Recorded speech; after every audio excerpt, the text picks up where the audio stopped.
Lembrando que o nosso tema, comunhão na casa do Senhor, conforme já tem sido compartilhado, consiste em 3 pontos principais, naturalmente com seus desdobramentos. Inicialmente, refletimos sobre as considerações iniciais sobre a casa do Senhor e estamos agora falando sobre o nosso chamado à comunhão cristã. E a última parte do estudo será fundamentos da comunhão cristã. Nesta segunda parte, nosso chamado, ou segundo ponto principal, na verdade, nosso chamado à comunhão cristã, nós estamos destacando 4 aspectos que estão relacionados. O significado e o propósito da comunhão cristã, que vimos na parte 5 e 6. A comunhão cristã como base da restauração da igreja. Veremos as características da comunhão cristã e a arte de cultivar a comunhão cristã. Ao considerarmos o significado e propósito da comunhão cristã, nós notamos que a comunhão é de iniciativa divina. A iniciativa da comunhão é de Deus. Porque Deus é o principal exemplo, modelo de vida em comunhão, de vida em comunidade. E vemos que uma vez que a comunhão procede do Senhor, ela é pura. Ou seja, tem a ver com a pureza das nossas motivações, a pureza das nossas intenções. E a Bíblia nos ensina que nós devemos buscar o bem dos outros em nossas relações fraternais. Ou seja, a comunhão que nós desfrutamos, na comunhão que nós desfrutamos, devemos estar movidos do interesse de promover, ou pelo interesse de promover o bem dos nossos irmãos. Contribuir para que a edificação aconteça, contribuir para que a renovação aconteça, contribuir para que a restauração pessoal aconteça, contribuir de forma geral para que a vida dos outros seja tocada. E naturalmente, quando nós damos, nós recebemos. Porque Jesus disse, é mais bem-aventurado dar do que receber. Mas, obviamente, quando nós damos, nós recebemos. Porque assim é que o Senhor tem estabelecido. E vimos que o propósito da comunhão cristã é possibilitar que nós vivamos em santidade, a fim de que sejamos confirmados e aprovados na presença do Senhor. Nós precisamos entender que a comunhão cristã é um propósito divino de elevado valor. Para Deus, a comunhão que nós vivenciamos, que foi possibilitada para vivenciarmos, tem um alto valor, tem um elevado valor. É um propósito que pode ser visto desde a criação do homem e nas iniciativas de Deus ao longo da história. Nós já vimos isso nas primeiras partes dessa reflexão. O desejo de Deus, o propósito de Deus de querer sempre habitar ou estar no meio do seu povo, estar com os seus. Desde o Éden, desde a criação. No Novo Testamento, nós vemos que custou muito caro fazer-nos um só corpo em Cristo, como nós já vimos, ouvimos hoje e como cantamos, a partir da remoção das barreiras de inimizade entre povos, conforme a Beth já compartilhou conosco. E vamos falar mais sobre esse movimento TJC2 nas próximas semanas. A barreira de inimizade entre povos e classes, e também removendo os obstáculos para vivenciarmos a verdadeira unidade. Algo que não é possível de modo pleno sem a obra que o Senhor realizou, sem a obra que Deus fez por meio de Jesus. E é por isso que devemos valorizar a comunhão. É por isso que devemos empenhar todo o nosso esforço para vivê-la intensamente. A comunhão não é algo qualquer. A comunhão é um propósito divino de elevado valor. E cabe a nós valorizá-la, cabe a nós empenhar todo o esforço necessário para que possamos vivê-la de modo pleno, de modo intenso, conforme o Senhor planejou. O Salmo 133, que conhecemos bem, descreve que é bom e suave ou agradável que os irmãos vivam em união. É interessante nós notarmos a evolução do conceito de comunhão e do entendimento da comunhão e da unidade. Note que o Salmo fala, por exemplo, de união, para falar da comunhão, para falar dessa unidade que nós vivenciamos no corpo de Cristo. No Antigo Testamento, não havia essa mesma intensidade, ou essa mesma unidade, essa mesma natureza da unidade que nós vivenciamos em Cristo no Novo Testamento. O que unia o povo de Israel? Ou em torno de que o povo de Israel estava unido? Adorar um só Deus. As leis que haviam sido dadas pelo Senhor, ou a lei, o conjunto de leis. As práticas, a observância do sistema de sacrifício, enfim, a própria etnia, o fato de serem judeus. Que mais?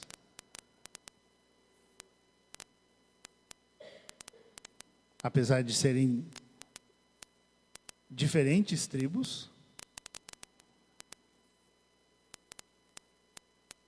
era uma etnia.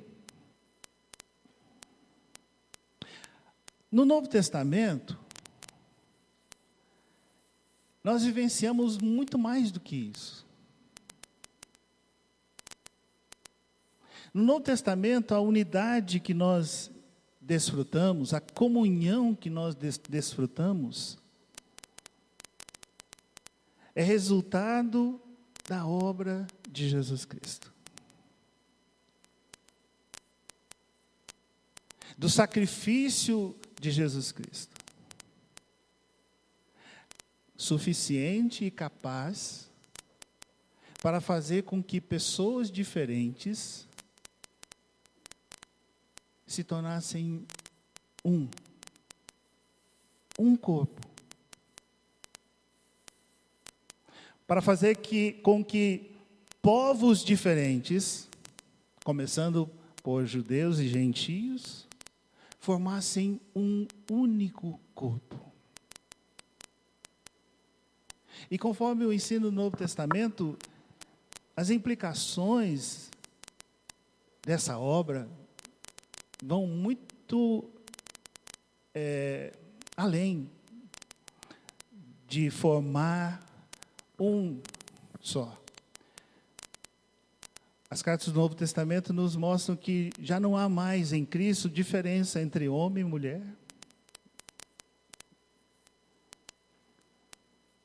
Continuamos sendo diferentes, sim, viu? Mas aos olhos de Deus, não há diferença entre homem e mulher, entre escravo, livre, entre classes, posição social, uma vez que Cristo é tudo em todos.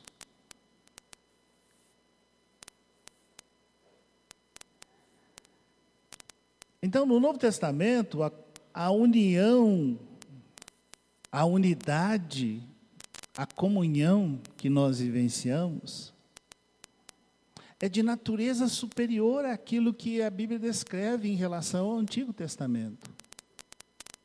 Se no Antigo Testamento nós já vemos como era preciosa, conforme o Salmo 133, como é bom, como é agradável os irmãos viverem juntos, viverem unidos, viverem em união, a realidade que nós vivenciamos no Novo Testamento é superior. Por isso não podemos tratar a comunhão de qualquer jeito. Por isso não podemos menosprezar a comunhão. É nosso dever empenhar todo o esforço necessário para vivê-la de modo intenso, aproveitando cada oportunidade que temos. Porque, conforme lemos nesse Salmo 133, é ali, ou seja, onde o povo de Deus está junto, onde os filhos de Deus estão juntos, onde os membros do corpo de Cristo estão juntos, que Deus ordena a vida e a bênção. Tá? Então nós devemos viver a obra de Deus, a obra que Deus realizou ao nos reconciliar com Ele, expressando ao mundo o vínculo de comunhão que nós temos uns com os outros. Isso significa celebrarmos a unidade que foi feita por Cristo na cruz, em cada oportunidade de estarmos juntos. Ao refletir sobre isso, eu pensei em Maria e Isabel. Durante a gestação de Isabel e a gestação de Maria, Maria foi visitá-la. E a sua saudação, a criança no ventre de Isabel agitou-se. Uma criança de 6 meses se mexe, né? Mas não é por acaso que a Bíblia registra isso. É porque o filho que estava sendo gerado no ventre de Isabel era fruto da mesma operação, ou seja, era resultado de um milagre na vida dela, porque ela era estéril.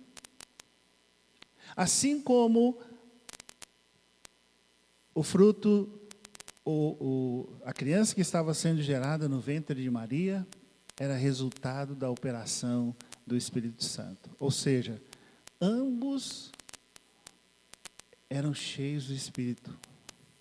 Ambos eram fruto da ação do Espírito Santo, numa intensidade diferente, claro, mas eram fruto da ação do Espírito Santo. Por isso, a agitação, a identificação. Eu pensei nisso pela seguinte razão. Quando nos encontramos uns com os outros, deve haver essa mesma agitação no espírito. Entendeu o que eu quero dizer?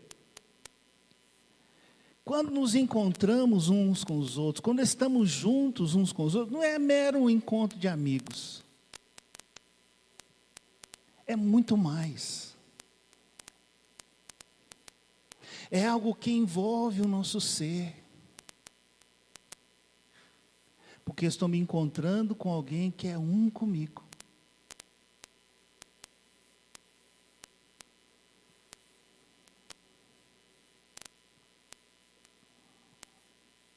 uma implicação prática disso é a vida de devoção a Deus.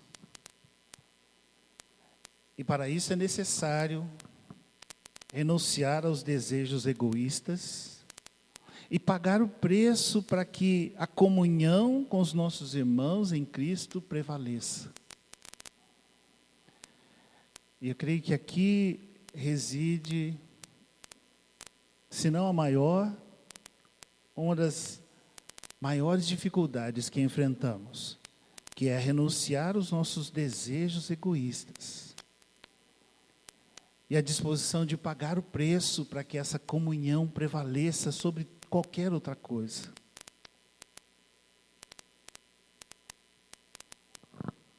Porque essa comunhão é mais intensa e profunda e vibrante do que a nossa empolgação para assistirmos a partida do nosso time preferido. Ou fazer outra coisa qualquer que nos dê prazer, que nos traga satisfação. Você consegue entender isso? Claro que nós podemos fazer as outras coisas. Mas ocorre que muitas vezes nós vemos que há muito mais intensidade e vibração em outras coisas que fazemos do que no estarmos juntos, do que no vivenciarmos a comunhão. Razão pela qual ela é relegada a segundo plano e outras coisas são colocadas na frente como mais importante.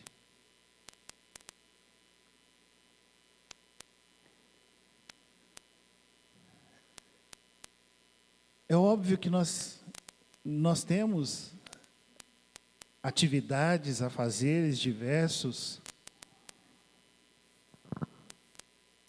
individualmente, em família, que são prazerosos, são legítimos, sim. Mas quando vivenciarmos a verdadeira intensidade, o verdadeiro alcance e efetividade da comunhão que temos em Cristo, que chamamos de comunhão cristã, nós vamos considerar o estar com os irmãos, o estar uns com os outros, de forma diferente.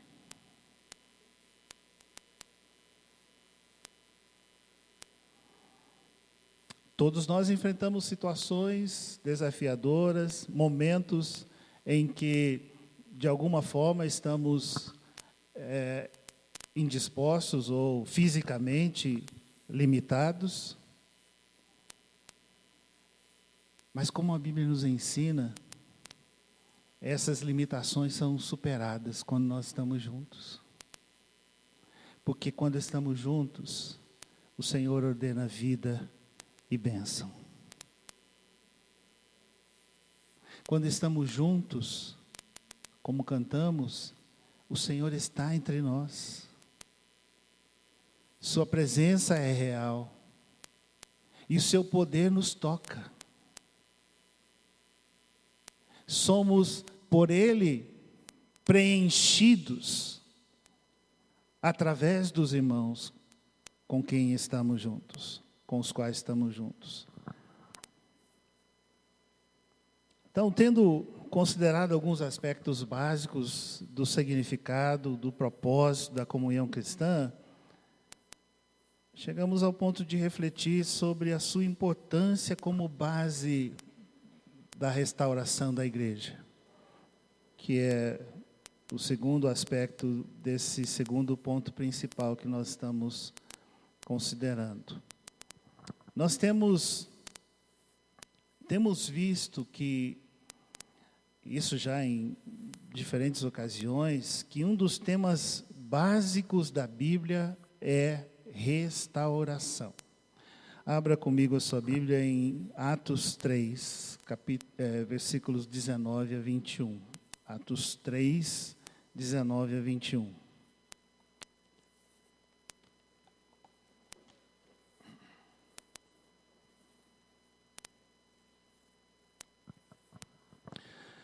Um dos temas básicos da Bíblia, desde o Antigo Testamento, é restauração.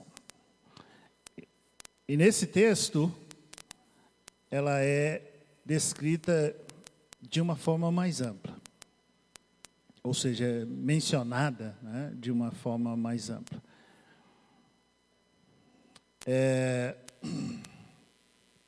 Vamos ler? Agora, arrependam-se e voltem-se para Deus, para que os seus pecados sejam apagados. Então, da presença do Senhor virão tempos de renovação, e Ele enviará novamente Jesus, o Cristo, que lhes foi designado. Pois Ele deve permanecer no céu até o tempo da restauração final de todas as coisas, conforme Deus prometeu há muito tempo por meio dos seus santos profetas. Esse texto foi extraído da Nova Versão Transformadora. Note que o texto diz que ele deve ser retido pelo céu ou permanecer no céu até o tempo da restauração final de todas as coisas. Embora esse tema seja amplo, especialmente porque o texto bíblico que estamos considerando como ponto de partida nos fala da restauração final de todas as coisas, nós vamos concentrar a nossa atenção na igreja. Vamos nos concentrar na igreja. Porque Jesus, em sua primeira vinda, realizou o sacrifício efetivo para a restauração da humanidade caída e estabeleceu a igreja. Sendo esta o seu corpo, o meio pelo qual ele continua a se manifestar, ele nunca deixou de se manifestar, e continua a realizar no mundo o seu ministério. Jesus não está mais fisicamente presente, andando entre os homens, mas está fazendo isso por meio da igreja, que é o seu corpo, seu meio para continuar aquilo que ele começou a fazer, em termos de alcançar as pessoas. Mas sabemos que a igreja logo entrou em declínio e apostasia ao longo da história, razão pela qual necessita de restauração antes da segunda vinda de Cristo. Porque é bem claro que Jesus virá para buscar para si uma igreja pura, sem mancha, sem defeito, santa. E uma simples olhada dela rápida nos deixa ver que a igreja não está dessa forma. A igreja não está desse jeito. A igreja não está nesse nível. Então, precisa ser restaurada, precisa de restauração. Se nós temos uma visão do plano de Deus, nós devemos procurar fazer parte desse processo de restauração. Ou seja, tomar parte ativa, não apenas sermos espectadores, sermos agentes nesse processo de restauração que Deus está realizando hoje. Isso não é algo que ainda vai acontecer, Deus está fazendo isso. Não é o nosso assunto aqui, mas há sucessivas ondas de restauração, sucessivas ondas de revelação ou abertura dos olhos para compreender a revelação de Deus. Sucessivas ondas de restauração na igreja. Nos seus vários aspectos,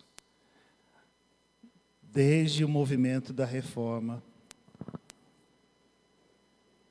Então, eu queria, antes de prosseguir, dar alguns minutos para vocês discutirem um pouquinho.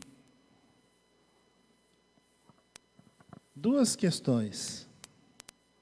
Aí mesmo onde você está, vira as cadeiras, se for preciso, ou só se vire. Grupos de 4, 5, no máximo 5, para ser mais dinâmico. Se for 4 é melhor. Em alguns minutos, poucos minutos, porque senão eu não consigo avançar, essas duas questões eu quero que vocês discutam. Conforme o entendimento que você tem do Novo Testamento, em que aspectos você considera que a igreja precisa de restauração? Pode considerar isso olhando a igreja de um modo geral, naquilo que você conhece a respeito da igreja como um todo, ou considerar isso também a partir da nossa vivência como comunidade. Tá? A segunda questão tem mais a ver com a nossa realidade. Que passos ou ações você considera como essenciais para seguirmos em direção a essa restauração em nossa comunidade? Ok? Alguma dúvida? Então já. Grupos de 4 ou 5 no máximo. Pode se mover se você quiser, ou simplesmente se vire ou vire a cadeira.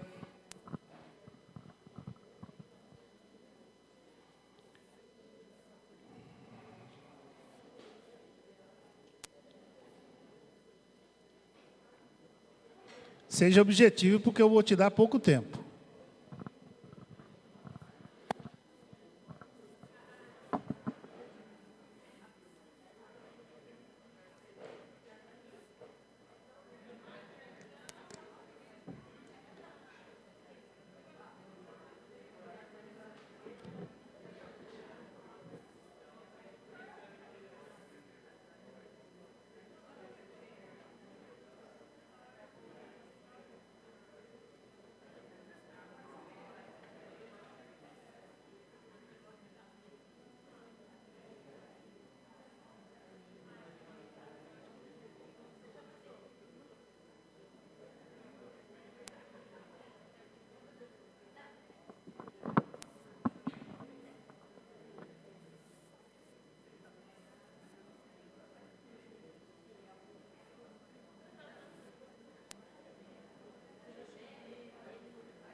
Mais 3 minutos só. Depois eu vou querer que alguém compartilhe as conclusões do grupo.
Pronto? Pode voltar para o seu lugar. Fábio, me ajuda aqui.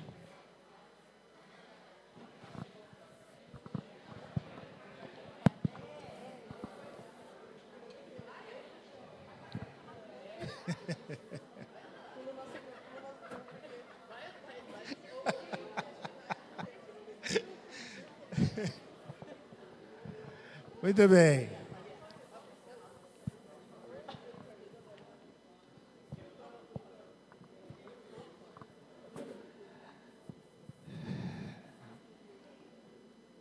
Eu gostaria de ouvir de alguns, falando pelo grupo do qual participou, acerca das duas questões. Em que aspectos a igreja precisa de restauração e que passos são considerados como essenciais para seguirmos nessa direção em nossa comunidade. Quem gostaria de compartilhar do seu grupo?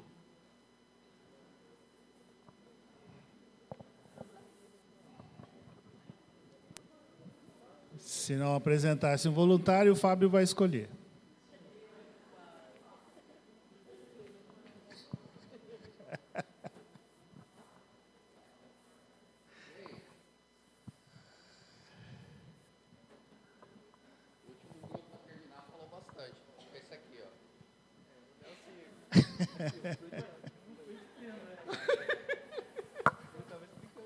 É engraçado isso, né? É tudo em família. Que coisa. Mais ou menos que nós conversamos aqui, assim, a gente querer abrir mão, e vocês vão me corrigir se eu estiver errado, porque eu vou dar o microfone para vocês depois, tá? Do nosso egoísmo pessoal, para querer ter a comunhão com a igreja, porque necessariamente não faz parte do meu desejo, do nosso desejo, a ardente expectativa de estar junto. Porque eu tenho o meu dia a dia, eu tenho o meu cansaço, eu tenho as minhas tarefas, E quando eu tenho aquela oportunidade de descansar, de estar mais quieto na minha casa, eu vou aproveitar essa oportunidade. Então, precisamos de uma restauração que faça com que nós tenhamos essa expectativa e queiramos fazer isso, não só abrir mão do nosso descanso, mas abrir mão das nossas finanças, abrir mão dos nossos bens para poder abençoar, mas que isso não seja peso, mas sim, eu faço de livre e espontânea vontade pela ação do Espírito Santo. E para isso, eu preciso começar a praticar essa condição, começar a praticar o que eu tenho que fazer e ver a necessidade do outro, né? Mais ou menos isso. Isso em relação à segunda questão, né? A primeira, né, que é o que eu preciso de restauração para querer estar junto, para querer abençoar e querer fazer. Já respondendo a segunda eu preciso praticar, começar a praticar intencionalmente para ter essa restauração. Já respondemos as duas aí. Quem mais?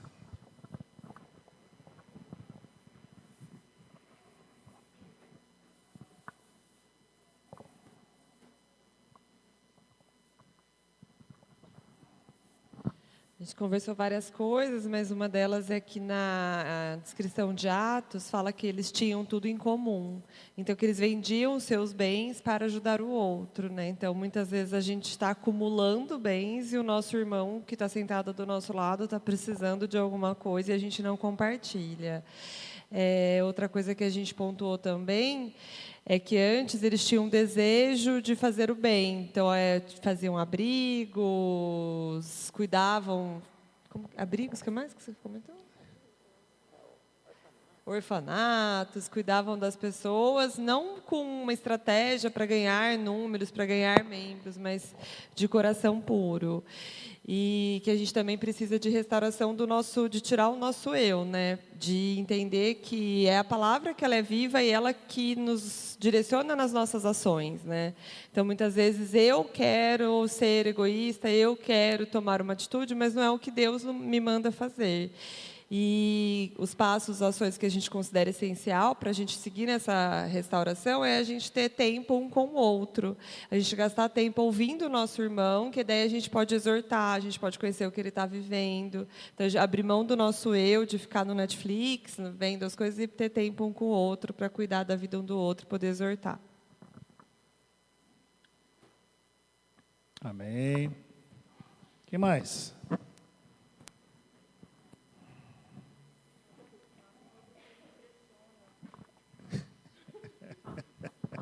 Eu falo que eu não sou objetiva, gente. Mas a gente falou de 4 coisas que a gente acredita que a igreja precisa de restauração. Nos princípios que a gente tem da palavra de Deus, que muitas vezes estão sendo contaminados pelas coisas do mundo. Restauração... Já esqueci, gente, calma. No temor ao Senhor.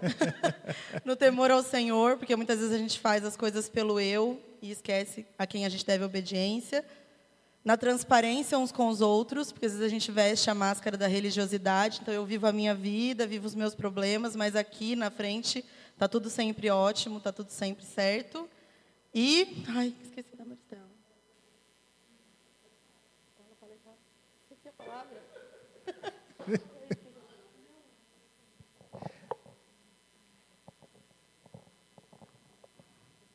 Ah, sim. Eu olhar para o erro do outro e justificar as minhas escolhas por causa do que o outro, o julgamento e tudo mais. Então, a gente usou o exemplo assim, se o pessoal do presbitério faz errado, então eu, né, tudo bem. Então, assim, esse é só um exemplo, tá? Mas, tipo, no sentido de... Agora eu vou querer saber o quê? Mas coisas básicas, é verdade. Eu olho para o outro chega atrasado. Se, tipo, eu chego atrasado, por que o outro não pode chegar atrasado, não é verdade? Só que, na verdade, a gente tem que olhar para o Senhor e não para o outro. Então, a gente precisa de restauração nisso. Em parar de julgar o outro, em saber que é nosso temor ao Senhor, restaurar os princípios e ser transparente. E os passos e ações, a gente falou que é estar na vida íntima com o Espírito Santo. Porque se a gente tiver uma vida íntima com o Espírito Santo, usando todas as ferramentas que a igreja oferece, a gente vai estar caminhando nisso, restaurando princípios, buscando o temor ao Senhor e vai poder estar vivendo isso. Então, até falei da ferramenta do rever. Então, é uma ação. Quando eu venho para o Rever e eu compartilho a minha luta, compartilho o que eu estou vivendo, eu estou sendo transparente, estou experimentando uma transformação, estou aprendendo princípios e dessa forma eu vou sendo transformada. Então, a gente tem várias ferramentas, várias ações, mas se não tiver uma caminhada de vida com Deus diariamente, a gente não vai conseguir. Então, é a ação do Espírito Santo na nossa vida que vai fazer a diferença. Então, a gente resume em ações que é jejum, oração, etc, etc. A gente precisa fazer uma escolha de viver isso. Amém, é verdade. Alguma coisa a acrescentar, Maristela? mais um, rapidinho. Vamos, gente.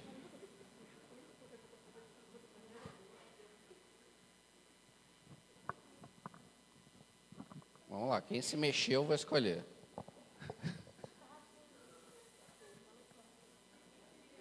Ali.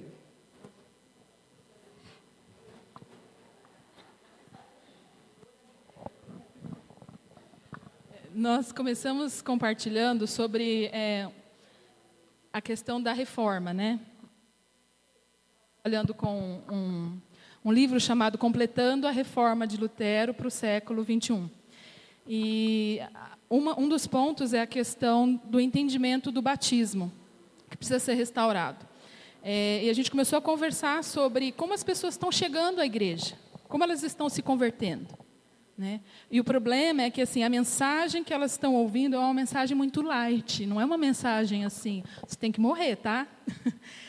Seguir Jesus, o preço que você vai pagar é muito alto. Às vezes a mensagem que a gente está passando para as pessoas é assim, vem para Jesus que seus problemas vão acabar. E não é bem assim, é justamente o contrário. Quando você se converte ao Senhor, seus problemas você vai ser perseguido, muitas vezes em casa, no trabalho, se você realmente se converter. Então, a gente vê a falta disso e como isso precisa ser restaurado na nossa pregação, nosso entendimento do processo de conversão, que tem a ver com arrependimento diante de Deus, crer e entrega no Senhor Jesus e ser cheio do Espírito Santo. Essas 3 áreas a gente acha que precisa ser restaurado. E os passos que a gente falou, assim, a gente tem visto na igreja, o que a Mariana falou, o comportamento do mundo, a gente acaba vendo ele dentro da igreja. Muitas vezes, um comportamento que é comum no mundo, passa a entrar na igreja depois de poucos anos. Assim, 10 anos, 15 anos depois, esse comportamento vai ser visto na igreja. Então, a gente falou de algumas práticas, por exemplo, casamento homossexual. Né? No mundo, a gente vê isso, né? Daqui a alguns anos, a gente não sabe se isso também vai entrar. Já tem entrado em algumas igrejas na Europa. Né? Então, é uma questão de tempo, porque por causa da mentalidade. Então, esse e outros aspectos a gente considerou. Amém, amém. É óbvio que tem muita coisa sobre esse tema, obrigado, a ser discutido. Em nossa reflexão, eu quero apontar 2 coisas, apenas inicialmente, porque pretendo desenvolver mais isso. Nós precisamos conhecer o plano original de Jesus para a igreja. Ao pensarmos na restauração que Deus opera, que Deus está operando, precisamos, como uma das primeiras iniciativas, conhecer o plano original de Jesus para a igreja. Qual é o desenho original de Deus para a igreja? Qual é a planta de Jesus para a igreja? Qual é o projeto de Jesus para a igreja? Se nós queremos ver realmente a igreja restaurada, nós devemos esforçar-nos e procurar vê-la na condição ou numa condição mais próxima possível da condição original. Porque a palavra de Deus não é restrita a um tempo, a uma cultura. Os princípios do reino de Deus não estão limitados a um tempo e a uma cultura, a um contexto cultural. Os princípios e os valores do reino de Deus estão acima da cultura ou das culturas desse mundo e são atemporais. Essa palavra significa que se aplicam a qualquer tempo. Não eram coisas válidas apenas nos dias do Novo Testamento, aplicáveis apenas nos dias do Novo Testamento. Então, ao olharmos para a igreja, precisamos vê-la ou precisamos enxergar qual é o projeto de Jesus, qual é o projeto original de Jesus para a igreja. Nós devemos estar totalmente comprometidos com isso, ou seja, buscar ver a igreja, empenhar-nos por ver a igreja o mais próxima possível da sua condição original. Nesse sentido, nós temos que rever nossos conceitos. Temos que, conforme alguns falaram, rever as nossas práticas, rever as nossas prioridades, refazer a nossa lista de valores. De modo geral, isso implica aquilo que nós falamos há muito tempo, que é a mudança no estilo de vida.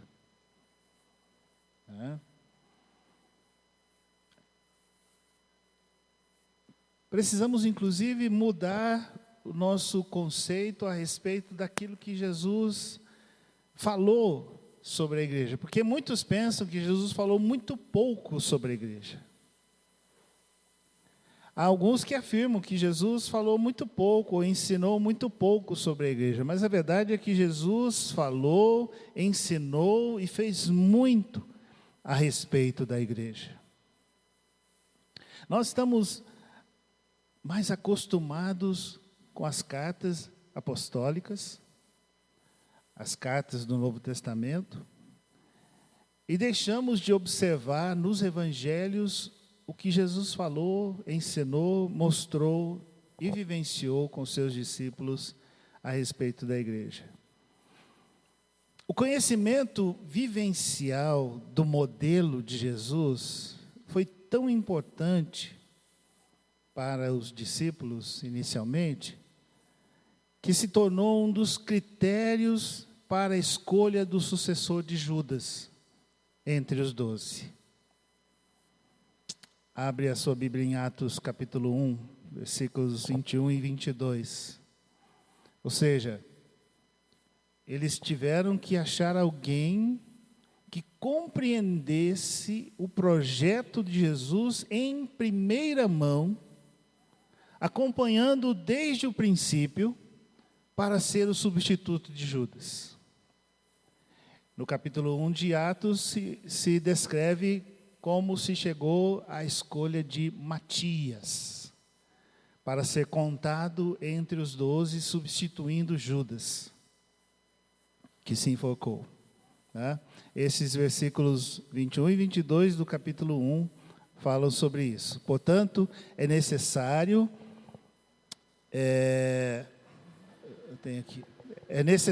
que escolhamos um dos homens que estiveram conosco durante todo o tempo em que o Senhor Jesus viveu entre nós, desde o batismo de João até o dia em que ele foi elevado, em que Jesus foi elevado dentre nós às alturas.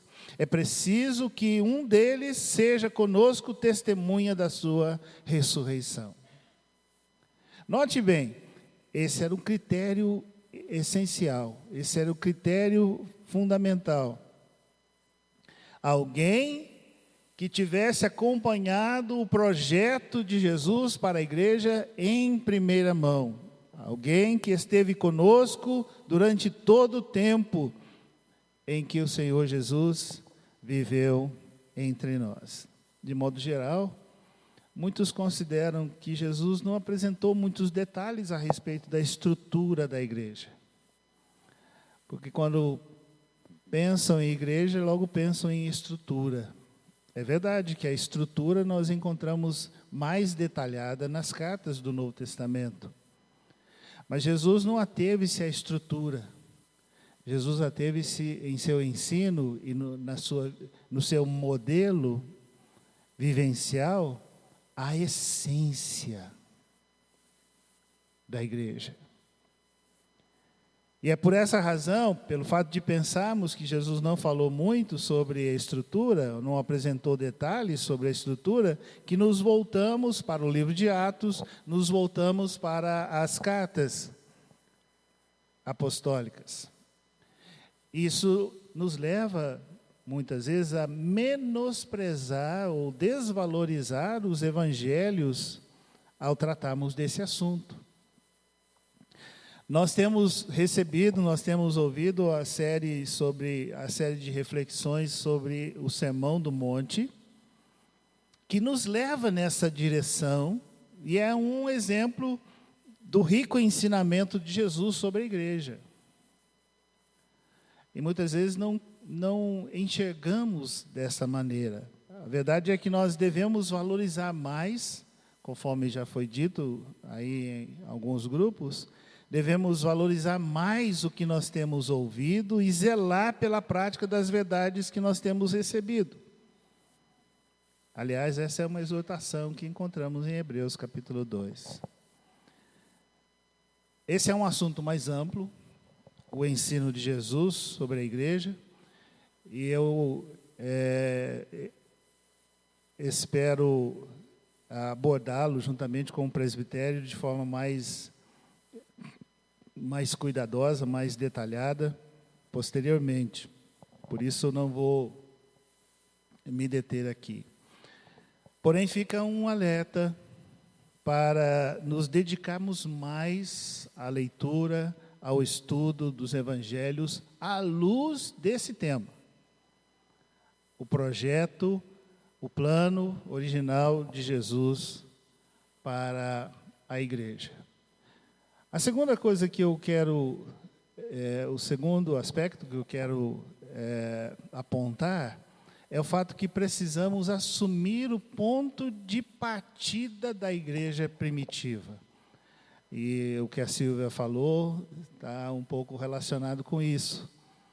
Aquilo que foi ponto de partida para a igreja primitiva, aquilo que era natural para a igreja primitiva, aquilo que a Silvia mencionou, não foi fruto de um planejamento dos apóstolos.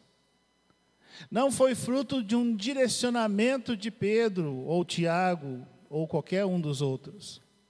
Não foi fruto de uma reunião na qual se decidiu por votação, uma assembleia. Foi uma ação espontânea, fruto da entrega, fruto da compreensão do projeto de Jesus, fruto do entendimento do desenho de Jesus, do propósito de Jesus para a igreja. E é nos ensinamentos de Jesus que nós encontramos o projeto da igreja, que surgiria com o Espírito Santo, projeto que foi observado da maneira mais estrita possível pelos primeiros participantes. Porque a igreja de Jesus, a igreja que Jesus ensinou, estava fundamentada na comunhão. A igreja que Jesus ensinou, a igreja que Jesus modelou, a igreja que Jesus vivenciou, a igreja pela qual Jesus intercedeu, está fundamentada na comunhão. Outra palavra para isso é a unidade. Ele glorificou o Pai, consumando a obra que foi confiada a Ele, fazendo a vontade do Pai, e transmitindo a mesma glória aos seus discípulos, para que fossem um. Não dá tempo de lermos, mas eu quero que você, ao longo dessa semana, reflita em João 17. Leia, releia, medite, memorize alguns versículos deste capítulo, Evangelho de João, capítulo 17. E é por isso que desde o início da igreja no Novo Testamento, a comunhão ou a unidade se tornou a realidade, se tornou a norma, se tornou a vivência natural. E essa comunhão ou unidade só é possível na base da vontade de Deus. Se estivermos empenhados em fazer a vontade de Deus e realizar a sua obra, nós vamos seguir nessa direção. Não haverá restauração da igreja se não permitirmos ou se não partirmos do mesmo ponto que a igreja primitiva partiu. Tentar imitar a igreja já constituída pelo Senhor sem conhecer o seu projeto original sempre vai resultar em frustração. E essa é uma das razões pelas quais as nossas células têm perdido em sua eficiência, têm perdido em sua efetividade. Porque não adianta nós tentarmos estruturalmente vivermos essa realidade do Novo Testamento, essa realidade da igreja primitiva, sem partirmos do mesmo ponto. E se você ler em Atos capítulo 4, Atos capítulo 2, que já foi mencionado, você vai ver qual foi o ponto de partida. Por exemplo, Atos capítulo 4 explica por que no capítulo 2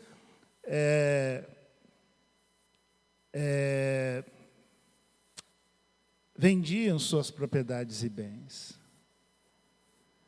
Atos capítulo 4 descreve que ninguém considerava exclusivamente sua, coisa alguma que possuísse. Esse foi o ponto de partida.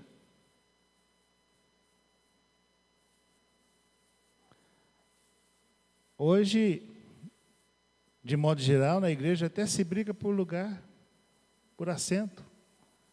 Eu tenho o meu lugar, eu tenho o meu canto predileto, preferido. E se alguém sentar nele? E outras coisas de pequena importância. O projeto que Jesus concebeu era um estilo de vida consolidado na comunhão e, portanto, debaixo da vontade de Deus. E essa concretização desse projeto se dá a partir da família humana e se estende ou se projeta a partir da família natural para a família divina, como nós sempre vemos na história. Por isso, meu desafio nessa semana é a leitura de João 17, pensando nesses termos, tentando memorizar versículos chaves desse capítulo, meditar nesse capítulo ao longo da semana e verificar as implicações práticas para o nosso dia a dia.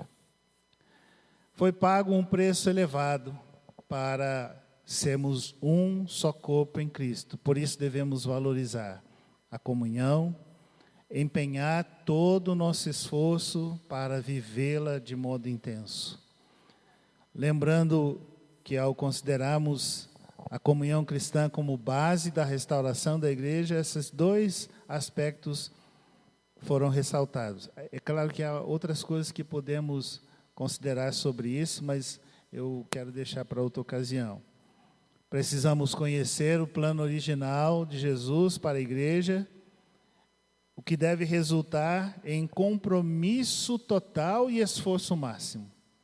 E precisamos assumir o ponto de partida da igreja primitiva, ou seja, ser uma igreja fundamentada na comunhão e na obediência à vontade de Deus.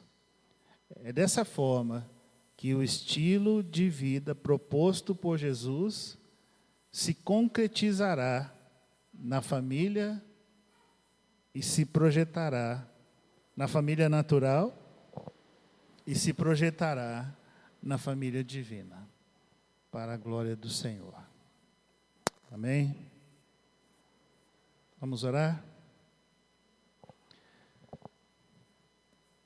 Senhor, te agradecemos pelo privilégio de sermos chamados para essa comunhão,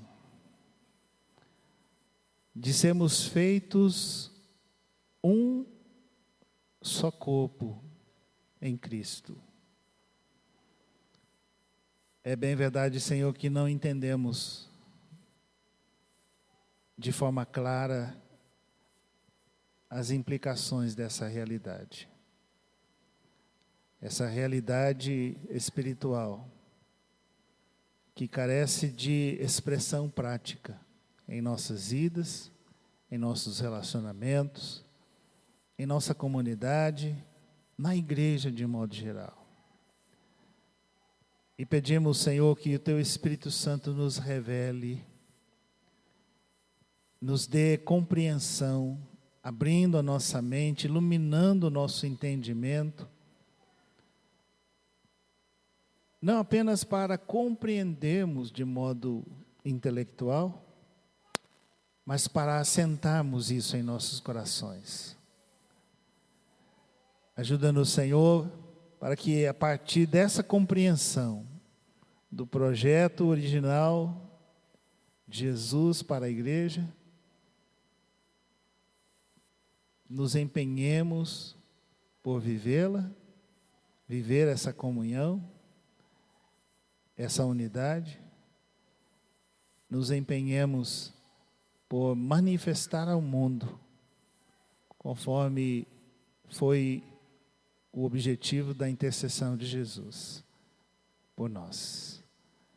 Pedimos isso, Senhor, em nome de Jesus. Ajuda-nos nesses dias, ao refletirmos na Tua palavra, ajuda-nos a ver o que não temos visto ainda. Ajuda-nos a compreender de modo mais profundo aquilo que o Senhor já tem revelado. Leva-nos de volta aos nossos lares, Senhor, pedimos, debaixo da Tua boa mão, nos guardando e nos dirigindo, em nome de Jesus. Amém. Amém. Dê um abraço forte nos irmãos. Tenha uma semana de vitória. E não se esqueça de meditar em João 17.